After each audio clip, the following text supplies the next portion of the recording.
If you want to learn more about food and its impact on history, you have to understand and love food and why it is so impactful on our culture. To study this, we have to go beyond the internet. I know this sounds foreign in today's society, but just hold on and I'll explain why.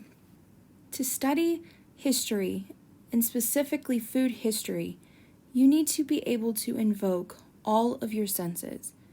Your sight, you need to see it. Your ears, you need to hear the popping of the cooking. Your taste, that's self-explanatory. There's so many things that can impact your view and study of food. If I touch a peach, I can feel the fuzz on the outside. I can hold it up to my nose and smell the sweet aroma. I can look and see that it's a pretty peach. I can't hear it, but I have invoked most of my senses. That helps you understand something about that peach. I can't hold a peach from 200 years ago, but I can talk to somebody. Talking to people and getting an oral history on food is one of the greatest tools that a food historian can use. If I can talk to a multi-generational farmer, they can tell me stories about their grandfather, their great-grandfather, their great-great-grandfather, and how the practices that they use today have been modernized, but are generally the same. You wouldn't think about making a peach a hybrid like you have seen in some apples, but it has been done. The peaches that we consume today have changed from when they were brought to America. Ashley Rose Young, the food historian from the Smithsonian, she did the same thing in her research. She went and immersed herself in the culture of New Orleans. She studied, she went and she interviewed people and got their story. That is one of the greatest assets that we have in studying food history. But how were these stories passed on? Think about this scenario. Have you ever asked your mom what her recipe was for Thanksgiving dinner? I bet you she couldn't give you a detailed recipe so that you could replicate it to cook it for her. I can guarantee the answer is no.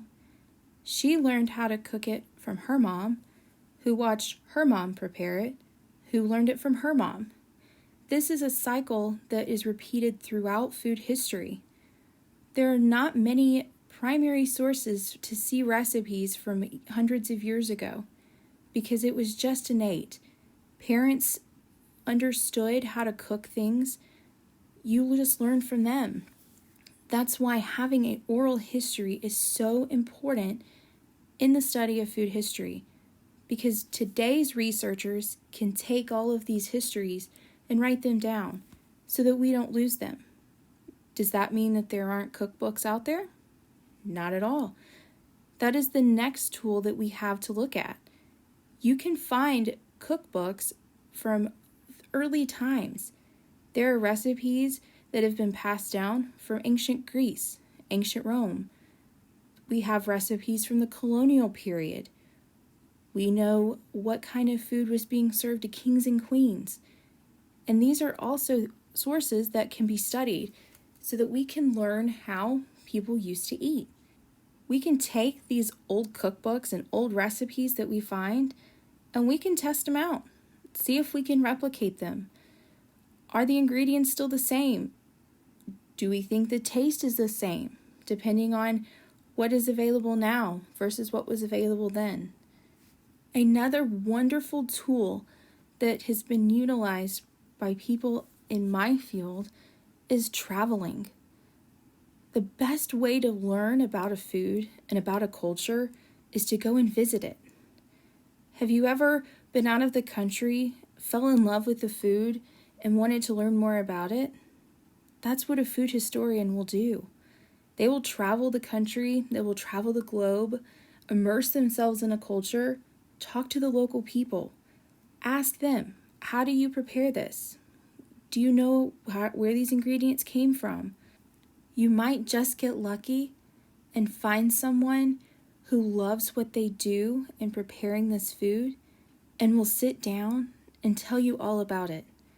This goes back to our first tool that is our most powerful tool in our toolkit, and that's oral histories. You wouldn't assume that that would be so closely related to food history, but everybody will sit down and talk over dinner. Everybody sits down and talks over breakfast. Food is something that unites all of us, and that is how the study of food history is continuing on today. We like to talk about food, we like to eat food, and it's a beautiful unity between the two. But how can I relate this back to the study of history? I can talk about a peach. I can talk about okra. I can talk about Coca-Cola. There are so many different things that you can talk about and relate back to history. I need to implement what I have learned through this project and through my own personal research to expand and explore the boundaries that I can take this subject matter. I want to be able to take my students on a multicultural food journey through any history class that I may teach, whether it's U.S. history and learning why the Americans prefer coffee over tea, or whether we're talking about Georgia history and learning about Coca-Cola's beginnings. Why was that so impactful on our current culture, and how has it changed since its original formula? These are the things that I hope to continue to research so that I can implement them in a future classroom. But even more than that, I want to keep learning about the history of food. It is a wonderfully marvelous, fantastic subject to look into. I never knew there was so much to learn about the food I consume on a daily basis.